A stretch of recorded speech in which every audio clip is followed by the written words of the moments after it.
A paradigm shift in the community influences daily decision-making as the citizens keep municipal council on task.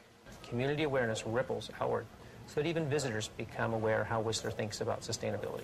A lot of people that ski and recreate in our mountains here are actually key influencers in their own communities and in the industries that they work in.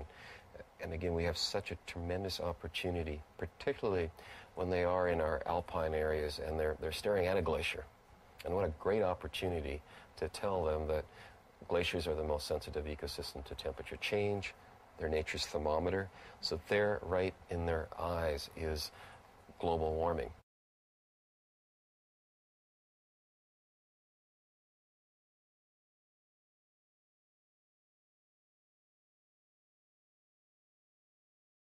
This building, Beaver Flats, was built in 2000. We had the first tenants occupied in 2001.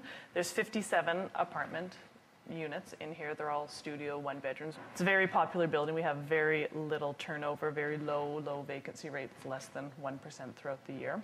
The building is all heated and cooled with geothermal technology. These are the heat pumps here. So the water's pulled out of the ground and it flows through the heat pumps. It's stored in the two larger tanks over here.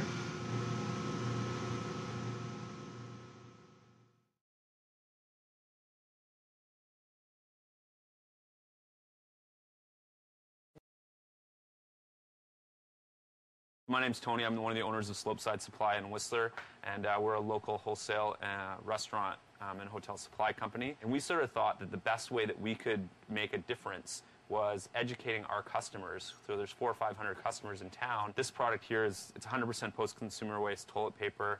It's made from tax returns. It's cheaper than the 100% virgin fiber paper that we used to sell 5 years ago. So there's a real big success story. People just would be like, send me garbage bags. Now they're calling saying, oh, do you guys have the recycled ones? Oh, can we get the biodegradable ones? So what's going to happen with sustainability is a whole bunch of small things are going to add up to make a really big end result, and I think that's great. And you know, if we can make Slopeside Supply more sustainable and make our customers more sustainable within Whistler, that's great. Our footprint of what we cause as 7 people with 3 trucks and a warehouse where we don't turn the heat or lights on, that in the big scheme of things isn't going to make much difference. But if all of a sudden everyone in Function Junction tries to start thinking, hey, I'm not going to turn my lights on either, or I'm going to get daylighting, you know, maybe then all of a sudden if everyone in Whistler does, that starts to make a local difference. We have this incredible piece of ancient coastal temperate rainforest that's been here untouched since the end of the last ice age. And it seemed crazy that people would come to the village, visit, ski, shop, but never get to experience the incredible nature just outside the village or learn all of the incredible things that are happening from a sustainability standpoint within the village. The challenge is you can't get people to sign up for a 3-hour sustainability lecture when they're on vacation. So we incorporated Zip Trek because it's a lot of fun and gets people out. It's just really nice to be in a business like this. You feel good about coming to work in the morning. We feel good about everything we do out here, and all of our staff and customers are thrilled. They find it very fulfilling and rewarding to be out here teaching these concepts to our visitors, and it's completely elevated the level of job satisfaction amongst our staff. The natural step is a huge part of our curriculum every day. So every day we have tourists coming through here. We show them around this forest and basically how we can all work towards sustainability. So now that I've mentioned sustainability, kind of our theme today at Zip Trek, and here at Zip Trek we define it as living within the capacity of the planet to support life. If you take a look at this graph, it's called the funnel, and those 2 lines are trying to meet in the middle. We have an amazing course out here. Everything's man-powered. The majority of our guests are very pleased that they got that education. They're, pleased with the zipping and just the whole experience.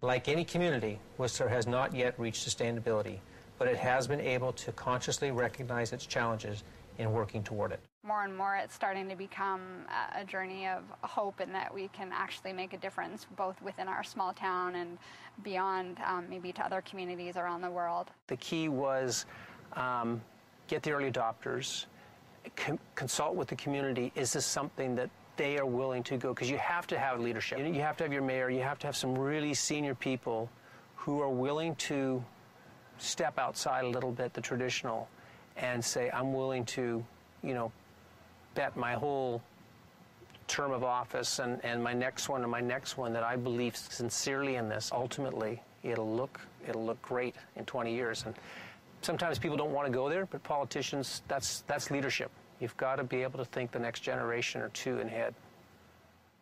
We'd like to see this integrated and ingrained in our community of people here by actually believing, seeing the benefits for the environment or for social or for business. And so when that starts to happen and people can see that, they make the connection, they believe in it, and they will continue to do it.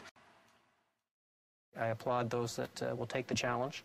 It's exciting, it's fun, and I think it's incredibly rewarding, because I think it'll be rewarding in every aspect, whether it's business, social, community, all those. It is the right way. There's no doubt about it.